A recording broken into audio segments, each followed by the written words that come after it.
concepts for creating better. This truly is about not just getting back to where we were or back to zero, but getting to +3 or better than we were before. So if we look at how we're doing, the health status of those that we're serving, the survey is pretty clear. We could do better. It's almost as if we want to, things have gone wrong and we need to restart. But there isn't a button. But we could switch. We could switch and restart what we're doing if we really make this about health and how to create better and better health. If you look at how the USA has done, we spend a lot of money on our health care, yet we're 39th in the Quality Health Index. We're 46 in infant mortality. Life expectancy and wellness are low and the last in preventable deaths, according to Dr. Delani. We're really not getting our money's worth out of this. So as professionals, we're in need of profession, and we need to improve. But if you look at how we've done over the past, this research from 88 to 2006 looks at how well we're doing with lifestyle, which has been the approach for improving health. And the data is pretty clear. We've gotten heavier as far as BMI is concerned. Our physical activity has decreased. Smoking's stayed about the same with all the environmental changes we've made.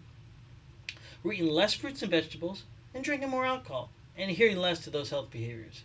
So we spend an awful lot of money not getting very much accomplished. Now, I can't validate anything about the validity of this, but my daughter sent me this comic I thought was pretty interesting, showing the largest man in 1903 and then a police officer in 2012. And I think this says it all. We really have to do better. And if we're going to do better, there may be another way.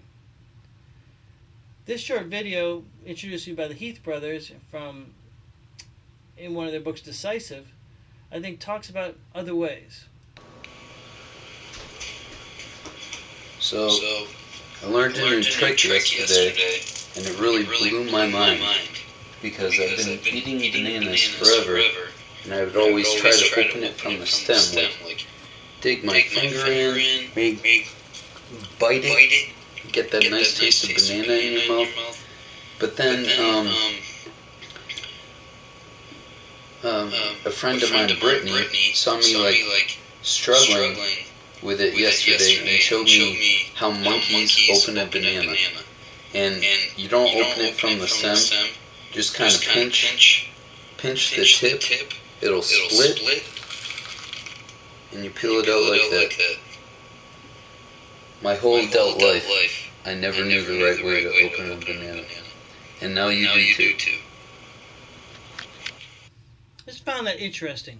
Not that how we opened a banana was wrong as much as there's another way. When we think about health, people always think it's really about one thing. The traditional answer has always been prevention. We do this to prevent problems. But if prevention works, nothing happens. Yay! We don't get sick. But it doesn't mean we feel better. It just means we don't feel worse. I like this comic about the monks who are meditating, saying, nothing happens next. This is it. Well, this presentation is really about you. I want you to be phenomenally successful, whether you're a professional or whether you just want to have a better life so you can accomplish your goals. Why? Well, I want you to be, I'm selfish, and I want you to be selfish. Because I think this is the way we're going to be able to create a better world for everyone. You're probably thinking, what is he talking about? What is going on here? Well, my overall aim is to improve. I want things to be better. Now you think, by what method? Well, I'm suggesting maybe we should be selfish. And I saw this comic with Charlie Brown. He said, wouldn't it be wonderful if there were no hatred? Wouldn't it be wonderful if there were no hatred in the whole world? She asked, why does this interest you so much, Charlie Brown? He said, then nobody would hate me. Well, I realized, wait a minute. That's not quite right. It's not just about me not being hated as much as it is having the world function and work better so everyone can benefit. And looking at the definition of selfish, as my colleague suggested I do, showed it didn't really get at what I wanted, because it's lacking consideration for others. But I want others to do better. So how could we create a better world? Well, it would have to be to enable people to achieve their potential. So maybe it wasn't selfish I was thinking about. Maybe it was selfless. But then I looked at the definition of selfless, which said, concerned more with the needs and wishes of others than with one's own, or being unselfish. Well, that wasn't correct, because I wanted a better life, for me, for my family. But then I heard this. But my first question for you is why help other people? What's in it for you? I want to leave my daughter and the grandchildren I hope to have and all these young people a better world. And I think the reason you should do things for other people at bottom is selfish. There's no real difference between selfish and selfless if you understand how the world works. We're all tied together. There's no difference between selfish and selfless? No, not if you understand how the world works. We live in an interdependent world. Suppose you're in America and you're worried about growth in the American economy. So we're 4% of the world's population. We got about 20% of its income. We got to sell something to somebody else. The more you reduce poverty overseas, the more you increase education and improve health care and empower women and girls, the more you will have growth overseas, the more there will be global growth, the better off Americans will be. If every time you cut off somebody else's opportunities, you shrink your own horizons. Wow. So selfish and selfless are really the same thing. So maybe what I'm thinking about is synergy. Synergy is the outcome that produces a greater effect than the sum of separate parts. But then separate parts, I'm not really talking about separate parts, I'm talking about a better whole. And I realize whenever I do something, we create an interaction. So all our acts are interaction. And Einstein said, 100 times every day, I remind myself that my inner and outer life are based on the labors of others. And also that only a life lived for others is a life worthwhile. And Emerson let us know that one of the most beautiful compensations of life, that no man can sincerely try to help another without helping himself. Which kind of gets at that selfish idea that I talked about in the beginning. I know quality of my life depends on the labors of others. The better others do, the greater our potential for a better life. So I needed something that could describe selfish, selfless synergy. And I couldn't find a word, so I thought, well, maybe we could do this. Selfergy. But then I thought, well, it's not just individuals I want to think this way. I want organizations to think. How can they produce a product that would build them a profit and help them sustain living, that also would improve the environment and help them do well and help us do well? So maybe we should have orgery. But then others told me people may get the wrong idea and it may not work quite right. So I talked with the linguist Steve Cerruti, and he said, what you're talking about, it's not orgery, but paneugenesis, which is literally creating all good. Pan being all, you being good, Genesis is creating. So that's selfish, selfless synergy. Or more technically, it's actions by individuals, groups, or organizations that create the best outcomes for all parties with a byproduct of pervasive, reciprocal, positive benefits. Whew, that's a lot. So Blondie and Dagwood kind of summarize this by saying, she's asking Dagwood, would you help me move a few things downstairs, or should I do it myself and delay making dinner? Well, Dagwood moves the stuff downstairs. But we have to think about what this means. This means that because of that interaction, they should feel better about each other having helped each other. So when the kids come home for dinner, they'll see a positive can create a positive interaction. Had they not done that, there would have been tension, and that tension could have led to more negative interactions. And Dan Ariely and others' work shows us that our emotional state going into an interaction determines the outcome of that interaction. So truly what we're trying to do is create interactions so everyone and everything benefits, both in the short and the long term. And this is an application of Deming's systems appreciation, which I'm going to share with you in a few minutes, but it's really about creating better relationships. Not just relationships with each other, but with the environment, with our work environment, with all the things we have, showing how everything is connected and how we can have a better relationship with and to everyone and everything. So how would we operationalize paneugenesis? I want a better world, and I practice the idea of creating all good. And if you are, how would you do that? We need to have an overarching framework, the big picture with the little details, and of course, how all those things fit together. How would that work? Well, this has been done. It's been done by one of the greatest thinkers of the 20th century, Dr. W. Edwards Deming. He led the quality revolution in post-World War Japan that has now gone across the globe.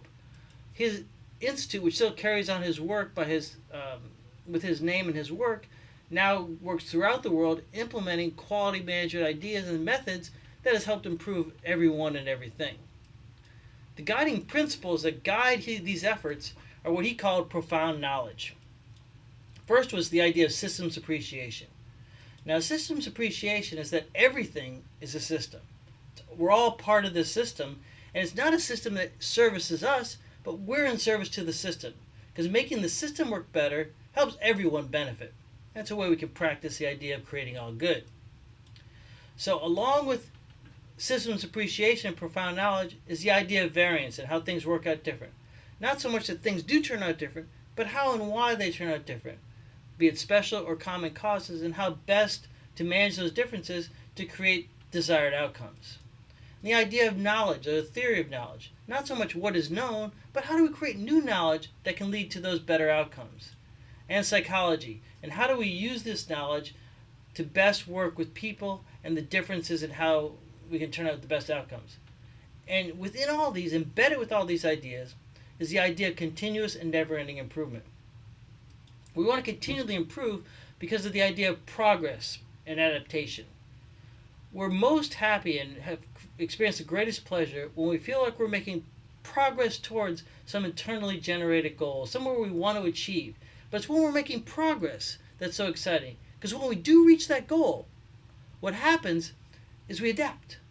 And even the research has shown, even the greatest things such as a lottery winning or becoming paraplegic or quadriplegic, at first, yes, we're either very sad or very happy, but we adapt. We adapt to those situations and then need to make progress again towards some internally generated goals.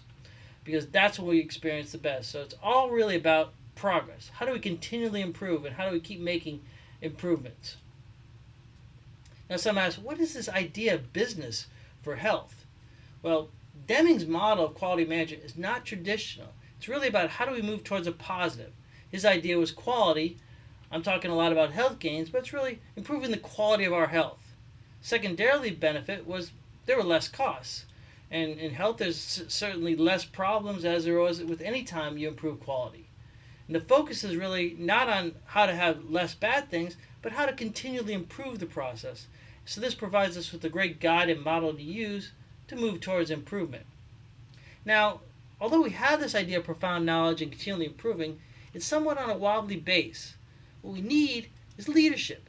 What's going to drive us to achieve these better and better outcomes? And not just achieve them, but how can we exceed expectations? Because we adapt all the time. How do we make it even better than it could have been before? The Kano model, as explained in this short video, I think captures how we should exceed and can continually work to improve our outcomes.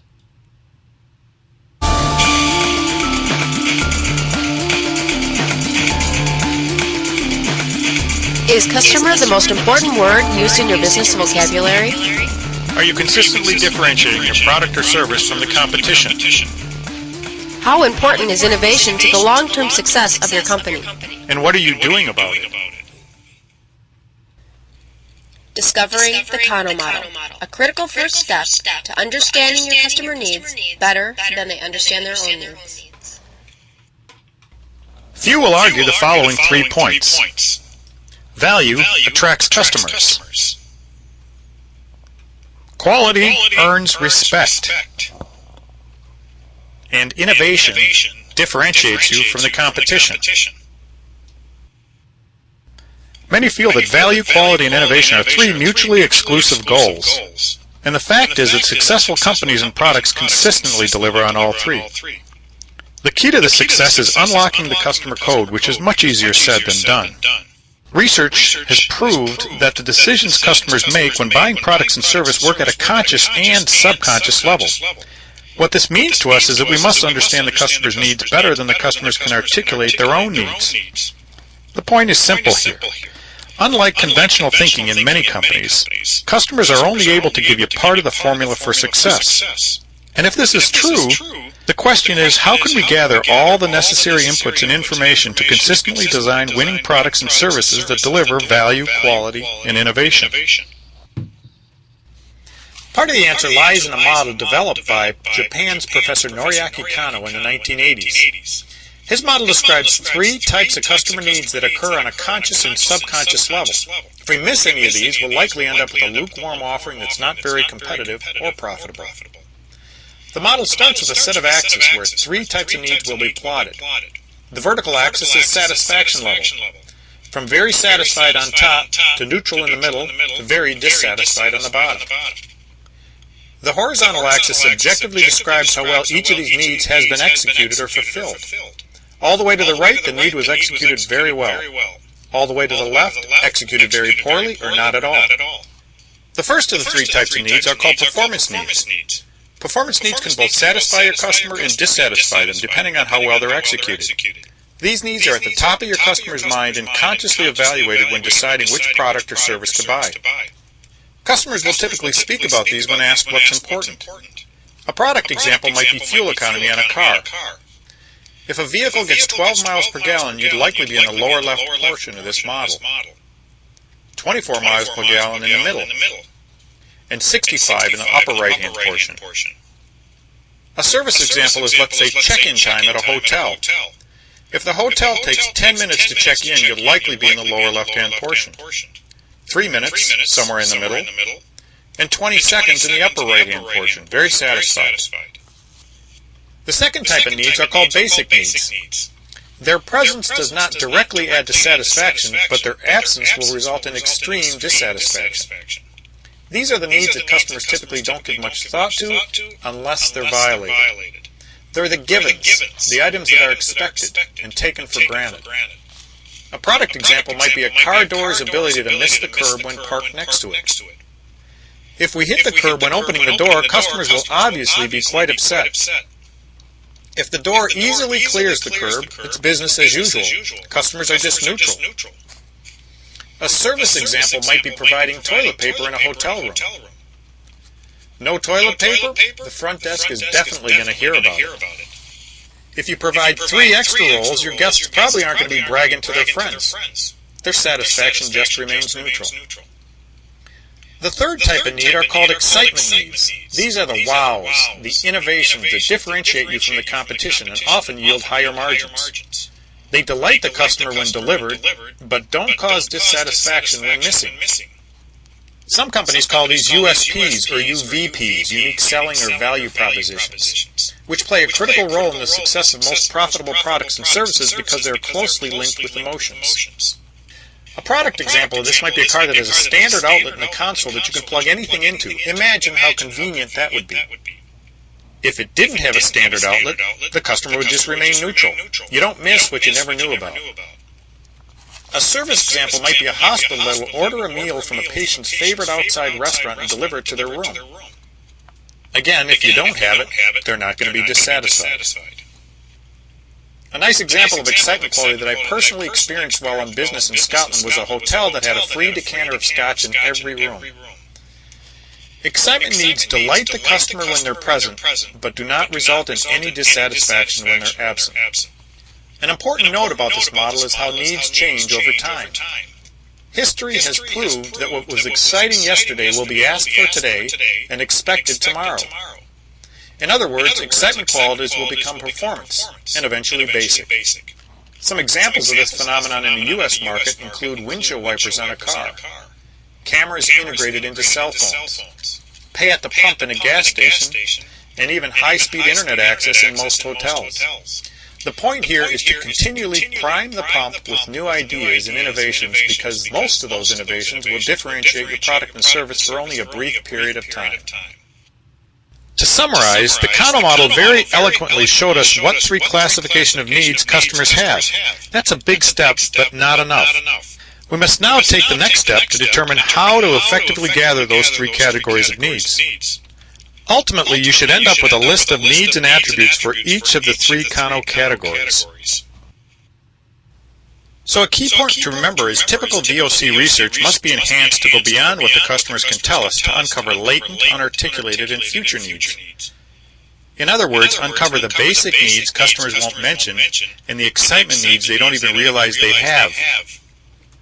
We call this MOC, the mind of the customer, and its primary role is to help us deliver innovation, Kano's excitement quality. So that's what we're looking for, these characteristics. Of course, we have to have the basic needs, things that are expected. And our performance is important. We need to continually improve our performance, making it better and better and better. And how do we continually delight them? How do we bring unexpected value so we can exceed expectations? How do we keep moving forward so that we can improve and give them better service than it was possible otherwise? So that's what the Kano model is sharing with us and explaining. Kind of reminds me of the story of Febreze, which I learned about from Dewey's The Power of Habit.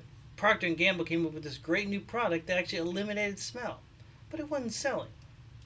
From what I understand, a chemist was creating this, and one day he came home and his wife said, "Wow, you quit smoking." He said, "No." But what had happened, he developed this chemical that actually changed the chemical composition of odors and helped them disappear. They thought, wow, we have a gold mine, not just a better product, but a whole new line of products that could get rid of annoying smells. But to do this, they'd have to give a new habit. They'd have to, cue them with the idea of a bad smell. Like for brushing teeth, we have the bumpy on our tooth, or the shampoo, we have a little itch, or could be the flakes on our shoulders. So that cue would then lead them to the performance, which is using the idea of Febreze or whatever the habit was. And then the reward would have to be things were better. But in this situation, it was really just not bad. It didn't smell anymore. Now, they had thought success was assured, but it didn't sell, even though it worked great. The smelly houses kind of got used to the smell, and clean houses actually used it as a finishing touch, but it didn't sell the way they needed to. So what they did is they added a perfume or a gust of fresh air, so not only did it not smell bad, it actually smelled better than it could have otherwise. And then it sold. So it wasn't just a finish to a routine, it was actually a better outcome. So my understanding of this is they created a new habit by making it away. There's a tang after you brush your teeth. That tang says, I brushed my teeth. Not that it does anything for brushing the teeth, but it helps us get the satisfaction that it was done. Previously the reward was nothing. They didn't have any smell, which was good that it didn't smell, but it wasn't enough to be a reward for people. Now it smelled better, and they got something for their efforts. So they really felt better. And the same thing is true with health. If we just prevent something bad, we're not getting anything. We've got to create a gain. We've got to move past problems. Because right now we're at the status quo, which I can say is zero, which is our expectation. We assume things are going to be okay, which is really built into our genetic code, and that we have the idea of of we're all right. And sometimes, we have the idea of a sustainable world. This world should be sustainable. It should maintain life. But then we may experience a problem. Those problems could be thought of as like a -3. No longer are we at where we think we should be, but we're worse than we think we should be, or worse than our expectation. That problem could be something to solve, such as diabetes, inactivity, heart disease, car trouble, pollution. And then we figure out, what do we do? How do we solve that problem? Well, we fix it. We fix the problem. And then we somewhat relax. Even if we don't necessarily fix it, just knowing what the problem is caused by can lead some of us to relax. But the question is it better? Well, kind of. It's not so bad anymore. But it's actually just not worse. Which is the idea of deficit theory, getting rid of deficits so we can create a non-negative, which is truly the benefit of prevention. It's just not worse. When really, if we want to desire improvement, what we want is not just not worse, but truly better. Or +3, what I call. So we want these positive gains of thriving and flourishing and achieving, which would be the +3 that we could achieve. We want a better world. Like, you can take the example of the late Steve Jobs. He didn't fix problems at Apple. Well, they disappeared, but what he went there to do was to create insanely great products. He said, we're going to create these insanely great products with the idea that we're going to create growth and gain by developing products that make people's lives better. Problem solving is just not enough.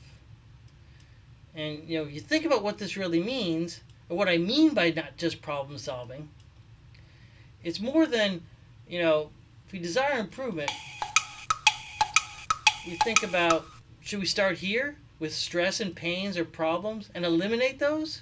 Well, that just reduces losses. It doesn't create anything better. It just makes it not as bad as it was. What we want to create is +3. Now, to make that happen, to go for growth and gain and to create a thriving, flourishing, or achieving outcome, what we're going to have to do, we're going to have to think about, is we have to start here.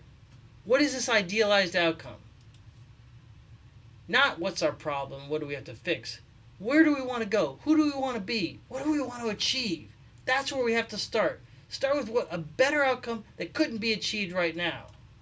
And what that means is we have to exceed expectations. We have to move beyond problems because better is possible. But we've got to redesign reality. We've got to rethink what can be done. Why do we have to do this? Well, when do you get excited? When do you wake the neighbors or wake the kids and call the neighbors? It's not when the outcome, if you get what's expected, what you're going to probably do is just say, yeah, that's what I expected. That's what I got. But when we exceed expectations, that's when we get excited. That's when we tell everyone. So we've got to create this +3.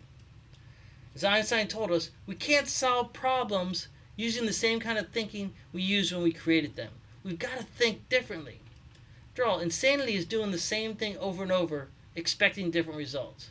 We've got to use a different kind of thinking. It'll be somewhat blurry. We're not going to exactly know what to do, which is a little scary. It'll certainly be interesting. It's got to be useful. And we have to understand it's always in beta. We're always thinking, what's a better way? How do we keep improving? How do we continually move forward? So this is really about new solutions, not about new problems. And it's going to require some new thinking. It's like what Apple did. They said, we're not doing the same thing. We're going to think differently. We've truly been had by what Orwell talked about in Orwellian doublespeak. Where he said, war is peace, freedom is slavery, ignorance is strength. My wife's favorite, we have to spend more if we really want to save. Well, if you think about that, do we save if we spend more? Well, if you think about Orwellian speak in health and wellness, I used to take my little girls in for their well checks, but they didn't check to see how well they were. The check was, what's the chance of them getting disease? We call it a healthcare center, but we access it when we're sick, not when we're well. And then this crazy idea, let's pay people a full day's pay when they're sick. So that's like rewarding sickness. If you're healthy all the time, make sure you come to work every day. Be there for everything. Don't miss a day. Wouldn't it make more sense if we had just given them the opportunity to think about general leave days? If you're sick, you use them. If you need it for something else, that's when you use them. That would be truly rewarding those that are healthy because they can use them for the days that they need for exciting things. And we also have this idea of health risk assessments. Are we really assessing for health? Actually, what we're assessing for is for disease.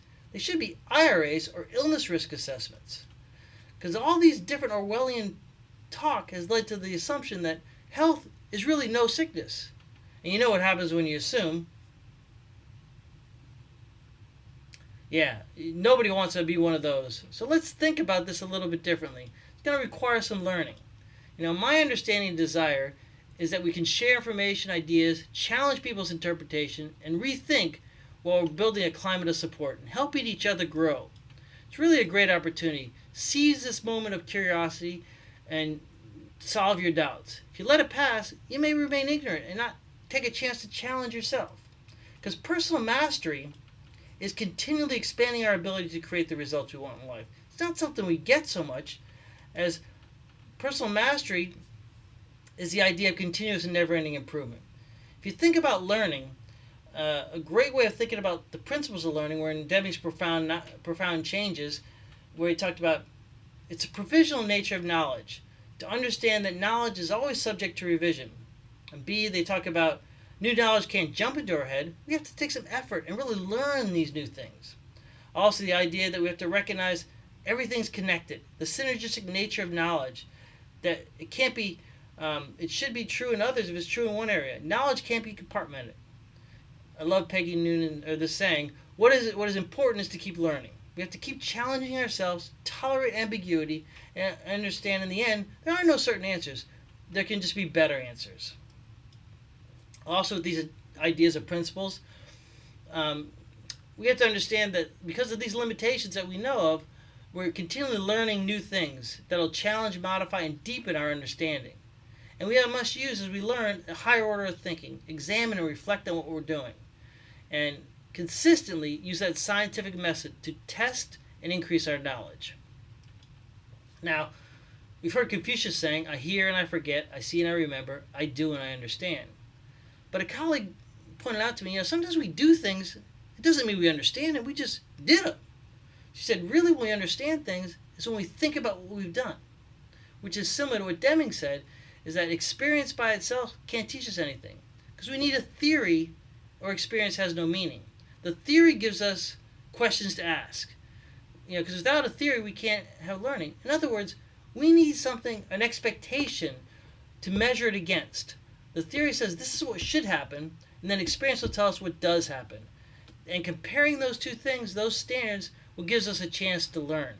It's why we have measures. Measures create a standard and enables us to collaborate with each other.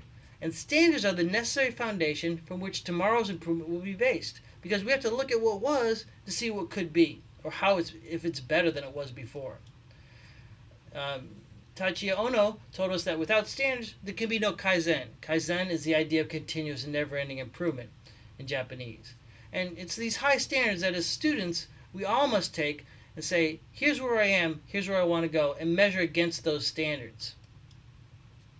In continuing these principles of learning, we have to understand that plans and procedures are assumptions. We can't blame ourselves if they turn out different than we predict. Because really, if it turns out different, that's a great opportunity to learn how we can do even better than we have done previously. And we also must be driven to always accept nothing more than holistic solutions. How does this fit to the system? Not how does this work out so much as how does it affect everything? Not just our immediate group, but all those connected organizations, community, city, nations, and world to which we're a part. How do we benefit and improve the system? And we have to always understand, we don't just teach as we speak, but we always teach every day about what we do. Our actions speak so loudly, people won't hear what we're saying if we say one and do another. And always you need to remember the limitations of intuitive problem solving. Like Malcolm Gladwell talked about in Blink, we do come up with great intuitive ideas when we become an expert.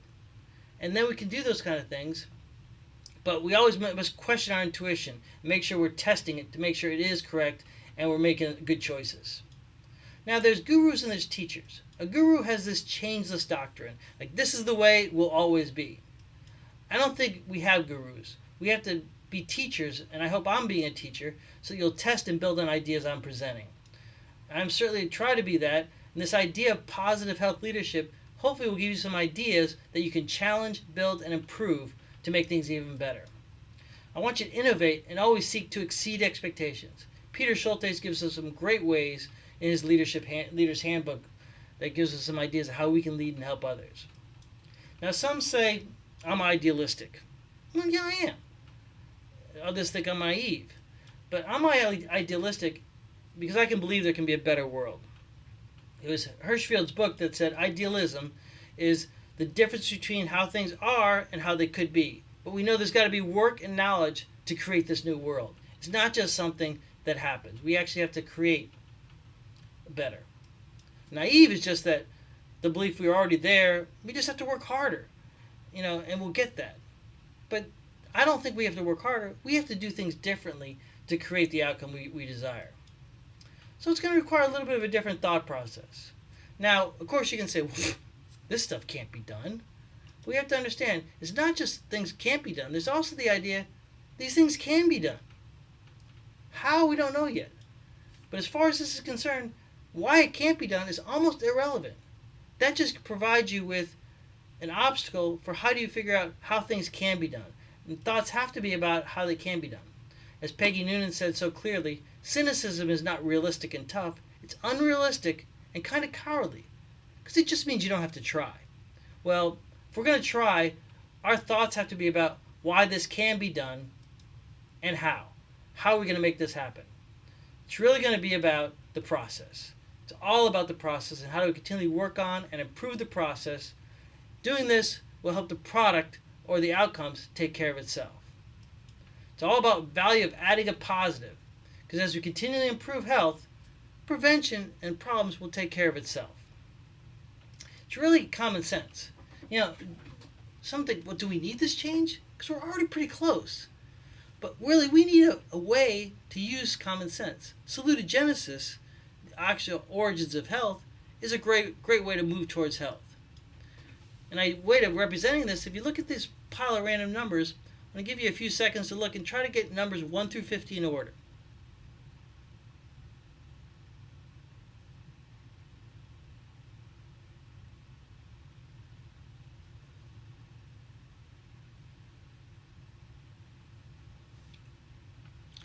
Well, hopefully that worked well, but what if we did it this way? Gave you 1 through 50 in order, broke these quadrants, said go counterclockwise, starting over here in the upper right-hand corner. Now, go.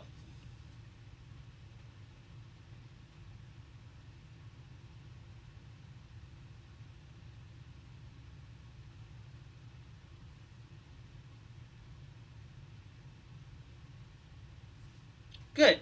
So I gave you the same amount of time, but I bet you it was a lot easier the second time because you now had a method to achieve those kinds of outcomes, which is, that method makes it easier. As Deming said, we need a method, or our goal would have already been achieved. So these methods help us and show us how to improve. I think these ideas and concepts, two better, that I presented today, give you an idea how to start to really help us achieve our desires and outcomes. Thanks. I look forward to hearing your success in the future.